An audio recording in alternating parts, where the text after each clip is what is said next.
The bell above the cafe door chimed softly, the kind of sound no one usually noticed, except for the man who had built his world around it. David, a single dad in his late 30s with kind eyes and a tired smile, wiped his hands on a coffee-stained towel behind the counter. His cafe wasn't much, just 4 tables, 2 cracked stools at the counter, and a playlist stuck on soft jazz, but to him, it was everything. It was the dream he and his late wife, Marissa, had built together before cancer took her too soon. It was also the only way he could provide for his 9-year-old daughter, Lily, who waited patiently every afternoon at the back corner booth with her crayons and wild imagination. That afternoon, the rain had soaked the sidewalks, and traffic moved like honey through the sleepy town. David didn't expect any new faces. But when the door opened, and a woman walked in wearing a plain black coat and a beanie pulled low over her eyes, something shifted in the air. She looked ordinary, on purpose. No makeup, worn sneakers, no assistant, no phone calls. But David had been around enough to know when someone was hiding something, or hiding from something. She ordered a black coffee and sat in the farthest booth, eyes constantly scanning, like she was waiting for someone or running from someone. David didn't press her. He simply served her coffee with a warm nod and returned to wiping down the counter, glancing occasionally toward Lily, who was sketching a picture of a house with a garden and a dog they didn't have.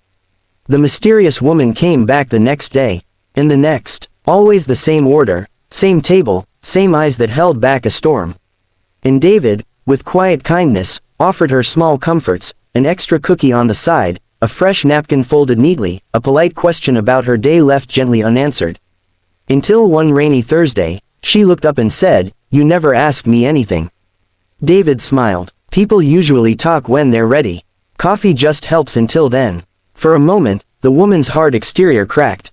"I used to run a company," she said, her voice barely above a whisper. "Big one, but I got tired of people liking me for the wrong reasons. Now I just want to be invisible for a while." David paused, then slid her another coffee. "You're welcome to be invisible here. We specialize in that." She smiled for the first time. Her name, she finally shared, was Anna. At least, that's what she called herself. David didn't push. He had learned long ago that some stories unfold in silence, not interrogation. Over the next 2 weeks, Anna began to open up. Not in long speeches, but in stolen moments. A chuckle at Lily's doodles. A grateful nod when David remembered she liked her coffee a little extra hot. A silent pause at the window when she saw the world she had once controlled moving on without her. One evening, as the sun dipped below the rooftops and the cafe was about to close, Anna lingered. She was staring at the photo by the counter, a picture of Marissa holding a newborn Lily, their eyes glowing with life. "She looks like she was the heart of this place," Anna said. "She was," David replied. "Still is, in a way. Everything good in this cafe is her." Anna looked down. "And Lily, my reason to keep going." Then, quietly, he added, "You seem like someone who needs a reason, too." Anna's eyes glistened but she quickly blinked it away. "I used to think my company was my reason.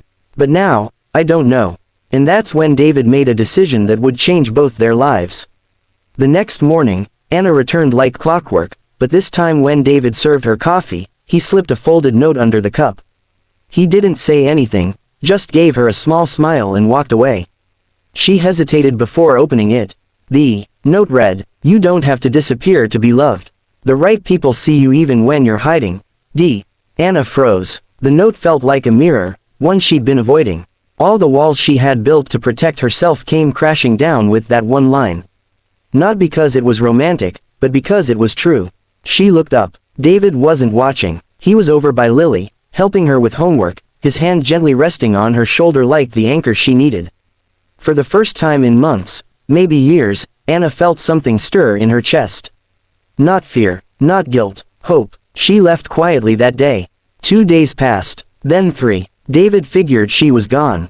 Maybe she had found what she needed, or maybe he had crossed a line. But on the 4th day, a long black car pulled up outside the cafe. A man in a suit walked in and handed David a card. It was embossed with gold trim. Annalise Royce, CEO, Royce Enterprises. David blinked. "What is this?" She said, "Thank you. And to tell you she's ready to be seen again. Also, this cafe is now under new sponsorship.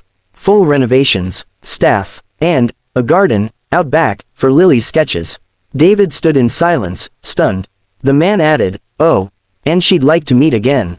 Same booth, no more secrets." As the car drove away, David looked down at Lily, who was already drawing a garden with a golden retriever and a sign that read, "Marissa's Corner."